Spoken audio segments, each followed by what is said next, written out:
guys, it's your girl again, Niella, and I'm a red hair but with my very cute drawstring bonnet. Yeah, it was made by me and it's on my Etsy store for purchase. Anyways, welcome back to my channel, guys. Today is Sunday, the 17th of January 2021. You guys tell me, I feel like my Sunday vlogs are beginning to get boring, even though I know that my Sunday vlogs are usually more of cooking, and I've had a lot of people saying go and start a cooking channel.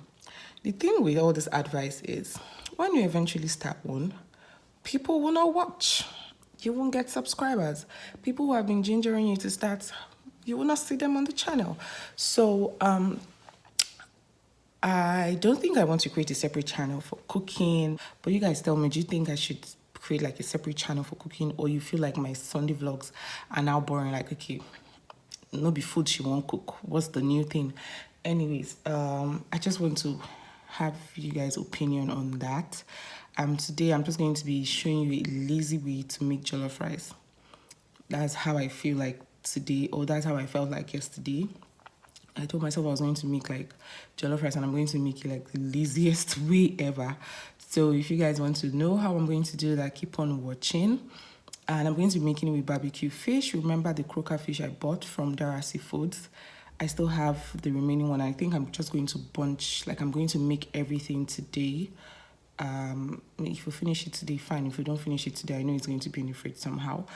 So I'll see you guys when I'm done preparing everything. So I'm going to chop my onions. I'm just going to prepare everything, then I'm going to show you guys how to make a lazy jollof rice today. Hey guys, this is my croaker fish. So I'm just putting some salt in it, and the next thing I went in with my onions, like my ground onions, and the next thing I went in with was my soya spice. This is just to add a little more spice to it. And I still have leftover from my turkey sauce, the sauce I used to bake my turkey. So I'm also going to be adding this into this bowl of croaker fish. I wanted to just I had to use my hand to massage it a bit. Then I began to turn it inside out, like what I was doing initially. Then when I'm done, I'm just going to be setting this aside, covering it with a sheet wrap and allowing it to marinate. I don't know how long I'm going to allow it to marinate for, but as soon as I'm done fixing my rice, then I'm going to set it into the oven to grill.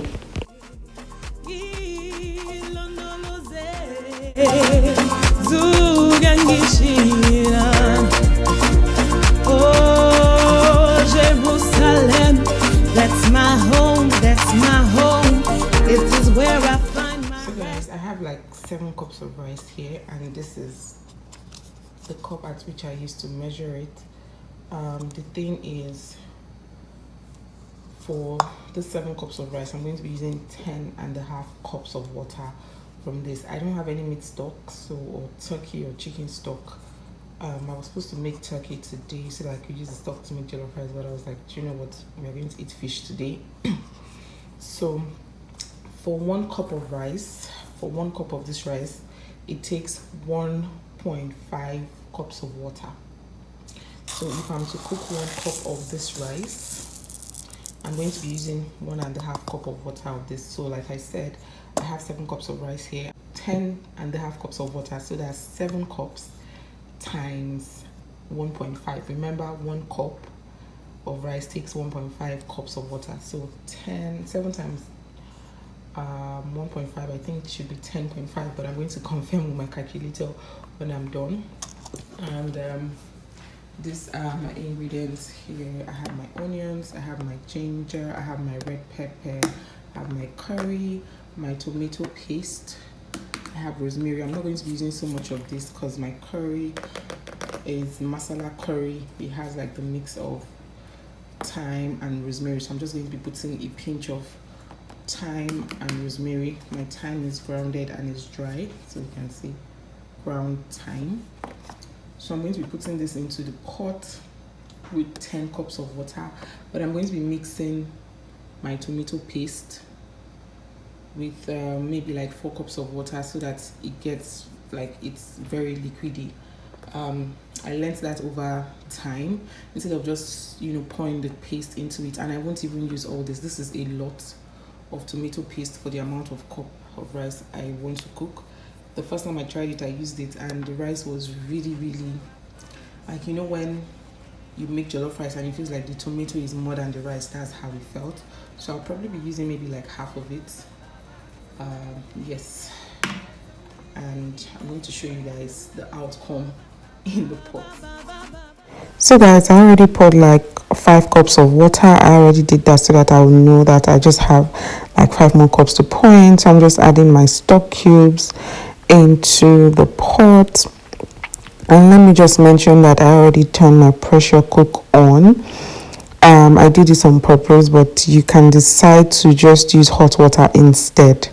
That way it's faster. But if you want to use cold water, it's okay. I usually use cold water, but I just wanted it to be faster. So I already put my ginger, and now I'm putting my curry. That's just one tip I like to use. So instead of using cold water, I can pour hot water, like the measurement, the desired cup or cups of water I'm supposed to use to cook.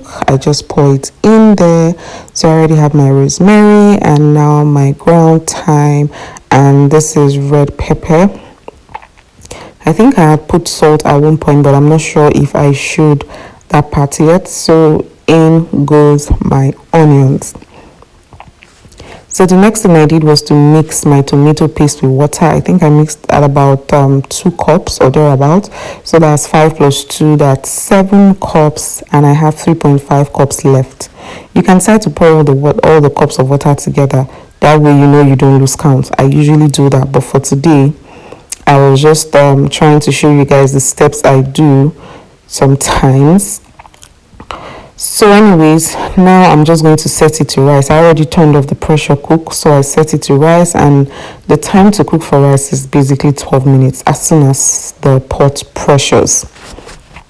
So yeah, now it's on auto, and this is what my instant pot is looking like. Oh guys, yes, the pot I'm using is instant pot. It's called instant pot. It has buttons for literally almost everything. It has buttons for potato, for beans, for chicken, or for poultry, for beef, for stew, for chili.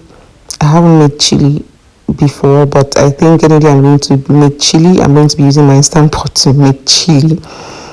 So I'm just putting my rice. Yeah, don't ask me why I didn't just sieve it, pour the rice into a sieve and just transfer it into the pot. Well, call me old fashioned. Anyways, now you can see the boiling pot. I'm just going to cover this quickly and turn the knob, to my right. That way, when it starts to pressure and the steam starts to come out from there's a hole there. It's not going to, come out of the pot. It stays in the pot. So this is my grilled fish already marinated. So I'm just going to be arranging this on my baking pan and just tossing it into the oven. I'm going to allow you guys to enjoy the rest of the video.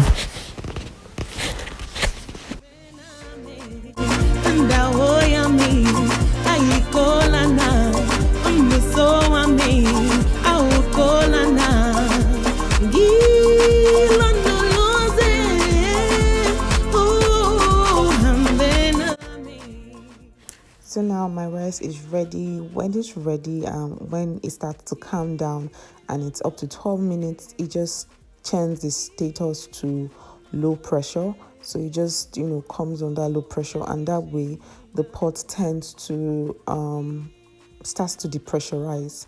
That way you can be able to open the pot, because as soon as it's done counting down by 12 minutes, you won't be able to open the pot unless you force it open by turning the knob to the left and maybe because that's what I do, maybe putting a cloth on it.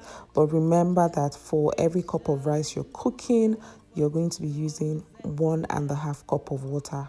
So next time, I had someone reach out to me saying that jollof rice doesn't really turn out well. I use this to make all sorts of rice, jollof rice, fried rice. The only downside to fried rice is that your vegetables will already be soft, you know. If you don't like your vegetables in your fried rice looking extra soft, then you can use this to make fried rice. When I'm lazy, I use it to make my fried rice and coconut rice and white rice and whatever rice I deem to. This is the finished look. I hope you guys enjoyed this video. I'll see you guys in my next one. This was just a quick vlog. I didn't end up doing anything after today.